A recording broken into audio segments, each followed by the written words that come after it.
Ladies and gentlemen, please welcome your next District Attorney, Jamie Keating.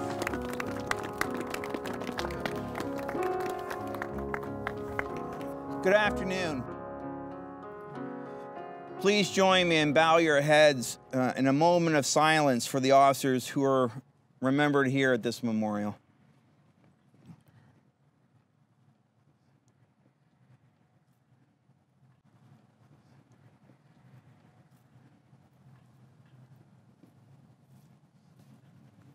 Thank you. Thank you. I am Jamie Keating, and I'm here to announce my candidacy for District Attorney of Cumberland County. I cannot thank you enough for being here on this day to support me on my bid for my return to justice. Committed, proven, innovative, I'm a frontline prosecutor, ready to resume my fight for justice here in Cumberland County, my home. I wanted to make my announcement here on this special place where we recognize outside the people who give up daily on a daily basis to protect and to serve. I know it's cold, but you know what? It's cold for the men and the women in blue who always answer the call. No matter what the circumstances, no matter what it is, whether it's an emergency or a stray cat or a bat or whatever it is, they always come and they always serve and they always stay to serve and protect. And it's fitting that we have a memorial like this to them. By the way, on the table, we have leaflets for the Cumberland County Law Enforcement Memorial Foundation. Please consider taking one and making a donation to this wonderful tribute. Wednesday, we acknowledged National Law Enforcement Appreciation Day, but folks, this past week, 5 police officers were killed in the line of duty across this nation. One yesterday, Officer Natalie Corona from Davis, California, was murdered, shot dead while she was trying to help a disabled car. This is serious business. So, and these memorials have the names of the men here in Cumberland County who took up that fight, the fight for justice, and ultimately paid for their lives. I knew Will Cole from New Cumberland. He was murdered the first year that I started in the DA's office. So this puts something like merely running for office into perspective. The district attorney has the power to prosecute and investigate. The power is given by the people for the people. So the district attorney had better use that power for the good of all people and had better use it wisely. All you have to do is look through the news and see how people misuse the power or using it for their own political interests, or worse, not using it at all. Committed. They say that if you're an attorney, you're lucky or you're blessed if you have that one special case. And over my 25 years that I've served as a prosecutor in Cumberland County and Franklin County, I've been blessed with scores of them. I am deeply touched and thankful that some of the families are even here today about those cases. However, I'd like to tell you about one case that's very special to my heart. Jessica was a precocious, young, energetic girl, expressed herself through her art and her harp. She developed serious health issues that she struggled with for years. And when she was in her teen years and her treatment progressed, her body was healing, her mind was attacking her because she was holding a secret, struggling to keep it safe. A number of years earlier, when she was 11 years of age, she was routinely and systematically sexually abused over a 3-month period. I met Jess and her parents a year before charges were even filed. They shared their concerns with me. Their abuser was a long-time, popular, charismatic member of the clergy. He had a considerable amount of money and influence. There was a delay of reporting for several years. There was absolutely no physical evidence. In short, It seems like an impossible case. I told her and her parents, as I do with every victim, that I can't guarantee any result. Only my effort and only my commitment. But I did pledge them my best effort and my best commitment. And I'll never forget, when we were done, she looked me square in the eye, because I always ask, do you have any questions? And she looked me square in the eye and said, yeah, I've got a question for you. Are you any good? Because he's better. And I took that to heart. I had a 15-year-old girl calling me out, putting her trust in me, and the only thing I could do is put my commitment towards her. The court date came and went as the defendant continued the case over and over, and why not? He was able to make the $1 million of bail. And let me tell you, folks, what it's like for victims and families in a case that's continued over and over, especially with a child. It's a roller coaster of nerves. What's going to happen? Will we get there on time? Will the abuser be in the room? How will she get through this? How will I get through this? And the case gets continued, and the roller coaster goes on. The trial day came, and his followers and lawyers packed the courtroom, and this was the time that children were not testifying in separate rooms through the use of technology. We put on our witnesses, and she marched right up into that courtroom onto that stand, and she testified. Have you ever heard the sound of a bell? When you do, when you hear it, you recognize its sound immediately. It's the same with the truth. When you hear it, you recognize it immediately. And on that day, her truth rang loudly. It rang so loudly that 12 jurors, despite the delay and everything in reporting, they convicted this man of God, and he spent more money on lawyers and experts and convinced the judges to give him a new trial. The second trial was scheduled, but was continued over and over, and the roller coaster went on. Jessica was now a sophomore in college, and the defendant and his followers again packed the courtroom, and again Jessica marched right up to the stand and testified. A second jury heard that bell. They heard that truth, and they convicted him again. Of course, he was released on his direct appeal, out on bail, waiting to go. But when the appeals ended, on that day, he went to jail. And on that day, she told me something I'll never forget. She told me there was a great comfort knowing that I would be in my office, working away, committed to justice, because it made her feel safe. That story ends in hope. He is finally in prison, and she is finally free. She's a precocious, young, energetic woman who expresses herself. She's now a harpist who lives and composes in France. Folks, as a district attorney, I want to help every police officer and prosecutor achieve their best in serving the public. To have a case like that one, that they can cling to on the bad days, that they can recommit themselves for their fight to justice. I am committed to bringing out the best in that office here in Cumberland County. I've shown my commitment. Certainly at any point over the last 25 years as a prosecutor, I could have pursued private practice and been, frankly, a better provider for my family. But I made a choice to earn enough to live well, feed my children, and provide a decent home. I was offered jobs with the state, with the federal government, with the Superior Court and the Supreme Court. And I'm thankful for all those who offered me those positions. They saw in something worthwhile in me to join their team. But I know myself. I know my talent, and I know my passion for justice. And I wanted to stay home and stay with the job that I love. Once I was considering such a move, and the judge that I clerked for told me. He said, "Jamie, you're a trial lawyer. You belong in a courtroom, not in a law library."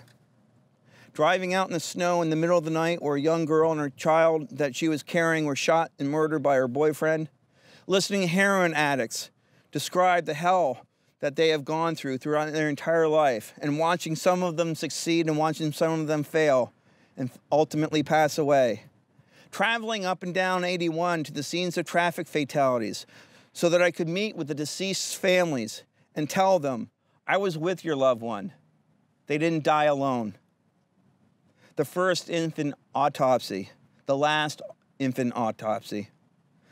Working with all the different talented agencies that I've been blessed to work with, including the time that NCIS came to town into Shippensburg, and we were able to recover a tractor trailer full of supplies stolen from the United States Marines.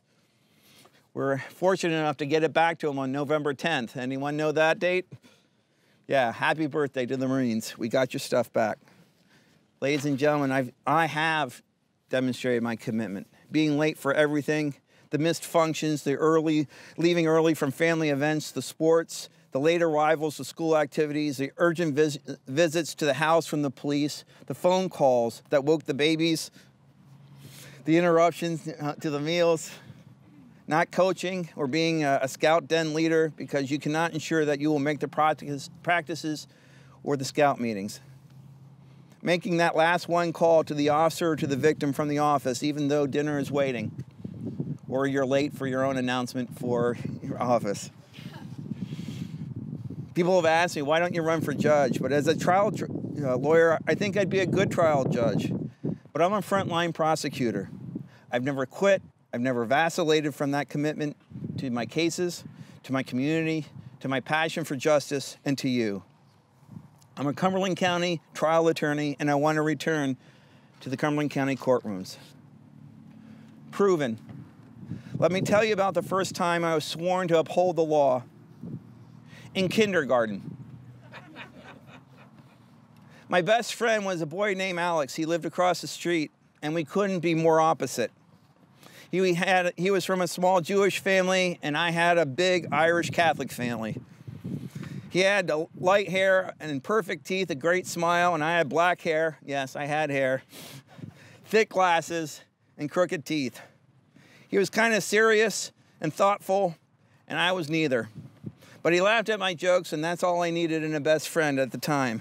We lived on a hill, and just over that hill was a cemetery, so of course the two of us built what any kids in kindergarten would build, a fort. And we had a fort, and we'd spend hours up there. Arthur Red Cronin was a state trooper who was a member of our parish. He was funny. He always took the time to talk to me. He never talked down to me. And one day he came to our house, and Alex and I took him to our secret fort. Folks, when a child shares something with you, accept it with all exuberance. It may be the only thing that they have to share, and it's always a reflection of themselves. Understanding that, how special that place was to us, Trooper Cronin took out his badge. We both took turns. I placed my left hand on the badge and raised my right hand. And he looked at me solemnly and asked, "Do you promise to follow the law and get the bad guys?" I did. The following year, at the start of first grade, Alex was taken from this world when he was struck by a car. And it was my first introduction to smothering grief. As you can well imagine, so immense, so overwhelming that words fail to describe it. But that Sunday at church, Trooper Red Cronin of the Pennsylvania State Police put his arm around my shoulder, and he looked at me and said 2 words, "I know." How could he? How could he possibly know? It's because he lived in both worlds, ladies and gentlemen. The sunny, bright one where everyone goes about their day and their daily struggles, and the dark one where people do evil things and bad things happen. He knew because he didn't look away. He knew because he was not afraid to do something, and he knew because he was experienced and proven. Ladies and gentlemen, I know I'm proven. I'm not afraid to take the hard cases. I'm not afraid to take those cases myself. As a leader, you should never ask someone to do something that you are not willing to do yourself. I will shepherd you through those intimidating and scary court systems.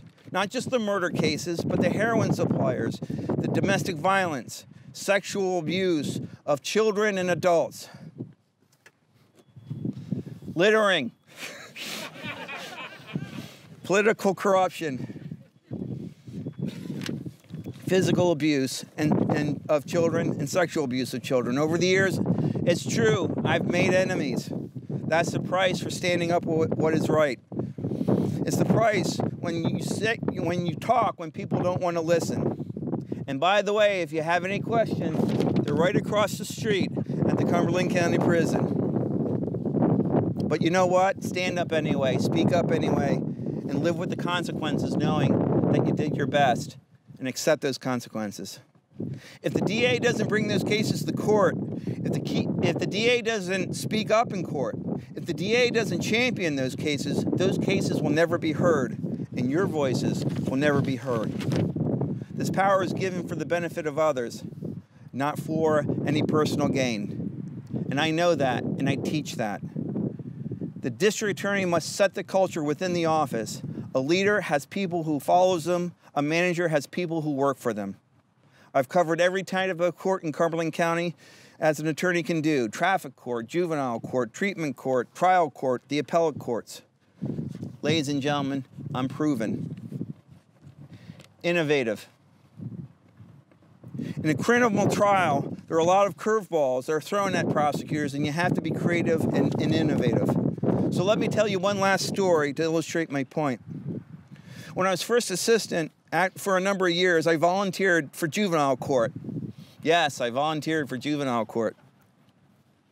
Juvenile court is very important to me because its rehabilitation is central to its mission. But equally important to me is the fact that you have to teach kids that there are consequences to their actions, or you're teaching them something much worse, that there are no consequences. Hundreds of cases crossed my desk, ranging in seriousness. In one case, a juvenile was charged with criminal mischief for destroying a bench at a school. As it turned out, that bench was part of an Eagle Scout project, and the school maintenance workers were able to fix the bench, so there was no restitution that was owed.